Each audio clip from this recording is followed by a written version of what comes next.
ৰেজাউল কৰিম চৰকাৰক মুখ বন্ধ কৰিবলৈ হকিয়নি মুখ্যমন্ত্ৰী উচতনিমূলক আৰু অধিক কথা ক'লেই জেলৰ ভাত খাব লাগিব ৰেজাউলে বিতৰ্কিত ৰেজাউলক উদ্দেশ্যি অন্তিম হকিয়নি মুখ্যমন্ত্ৰী হিমন্ত বিশ্ব শৰ্মাৰ এনেকুৱা কৰি থাকিলে কেতিয়াবা ৰেজাউল কৰিমক জেলত ভৰাব লাগিব লাজ আৰু অপমানত দগ্ধ হৈ সংখ্যালঘু জনতাক এতিয়া পৰিচিত কৰাত ব্যস্ত আমচুৰ প্ৰাক্তন সভাপতি ৰেজাউল কৰিম চৰকাৰ বৃহস্পতিবাৰে মুখ্যমন্ত্ৰী আৰু বিজেপিক প্ৰত্যুত্তৰ দিবলৈ কলমৰ যুদ্ধ কৰাৰ হুংকাৰ দিছিল ৰেজাউল কৰিম চৰকাৰে এক প্ৰকাৰৰ ঘোষণা কৰিছিল শিক্ষা জেহাদৰ ৰেজাউল কৰিম চৰকাৰৰ শিক্ষা জেহাদক লৈ আক্ৰমণাত্মক মুখ্যমন্ত্ৰী লেণ্ড লাভ জেহাদৰ পিছত শিক্ষাৰী জেহাদ ঘোষণা কৰিছে ৰেজাউলে বুজাই দিলে যে লাভ জেহাদৰ পিছত শিক্ষাৰ জেহাদ কৰিম বুলি USTMে কৰা শিক্ষাৰ জেহাদক আনুষ্ঠানিকতা দিলে ৰেজাউল কৰিম চৰকাৰে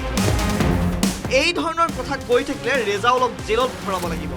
কিমান বেয়া মাথা এইবিলাক শিক্ষাৰ বিকাশ বুলি ক'ব পাৰিলেহেঁতেন যে আমাৰ ল'ৰা ছোৱালীয়ে পঢ়ক তেওঁ বুজাই দিলে যে লাভ জেহাদৰ দৰে আমি শিক্ষা জেহাদো কৰিম যিটো USTMত আৰম্ভ হৈছিলে এতিয়া তেওঁলোকে এইটো আনুষ্ঠানিকতা দি দিলে গতিকে এনেকুৱা কৰি থাকিলে কেতিয়াবা ৰেজাউল কৰিমক জেলত ভৰাব লাগিব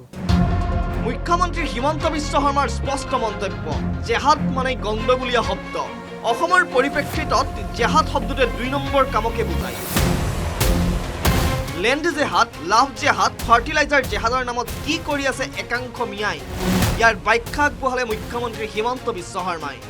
জেহাদ মানে গণ্ডগোলীয়া শব্দ তাৰমানে প্ৰশ্ন কাকত ফাদিল কৰিব উত্তৰ বহি ফাদিল কৰিব লেণ্ড জেহাদ মাটি টকা দি নিকিনে তেওঁলোকে লেণ্ড জেহাদত কি কৰে মাটিটো দখল কৰে ফাৰ্টিলাইজাৰ জেহাদত তেওঁলোকে কি কৰে অত্যাধিক মানৱ শৰীৰৰ বাবে যি ক্ষতিগ্ৰস্ত তেনেকুৱা সাৰ ব্যৱহাৰ কৰে যেতিয়া আমি লাভ জেহাদ বুলি কওঁ ছোৱালীজনী ঘৰৰ পৰা দেউতাক মাকৰ সন্মতিত বিয়া কৰাই লৈ নাযায় ফুচুলাই পেলাই লৈ যায় গতিকে জেহাদ শব্দটোৱে 2 নম্বৰী যিটো চলি আছে আজি অসমৰ পৰিপ্ৰেক্ষিতত 2 নম্বৰীটোক বুজায় ৰেজাউল কৰিমে এতিয়া মোটামুটি ঘোষণা কৰি দিলে যে আমি লেণ্ড জেহাদ কৰিলো লাভ জেহাদ কৰিলো ফাৰ্টিলাইজাৰ জেহাদ কৰিলো এইবাৰ আমি শিক্ষা জেহাদো কৰিম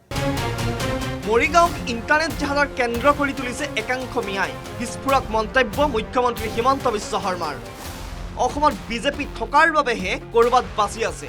নহলে ৰেজাউলৰ দৰে মানুহ আমাৰ বৰঘৰত সোমালহেঁতেন মিয়া মুছলমানৰ একাংশ এনেকুৱাই কৰি থাকে মৰিগাঁৱত এতিয়াতো গোটেই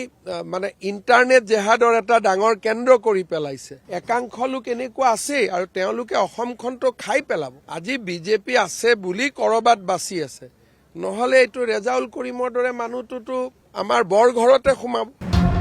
প্ৰদেশ কংগ্ৰেছৰ সভাপতিৰ সন্মুখত বিস্ফোৰক মন্তব্য কৰি চৌদিশে ধিক্কাৰৰ সন্মুখীন হৈছিল ৰেজাউল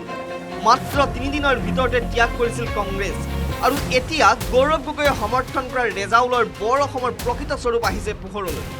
দি গৈছে বাৰম্বাৰ মিয়াক উচতনি যোগোৱা মন্তব্য আৰু ৰেজাউলৰ এই বিতৰ্কিত মন্তব্যৰ বিৰুদ্ধে এতিয়া আগ্ৰহী মুখ্যমন্ত্ৰী হিমন্ত বিশ্ব শৰ্মা জেললৈ প্ৰেৰণ কৰাৰো হকিয়নি দিলে মুখ্যমন্ত্ৰী হিমন্ত বিশ্ব শৰ্মাই বিক্ৰম বৰাৰ report news 18 Assam north east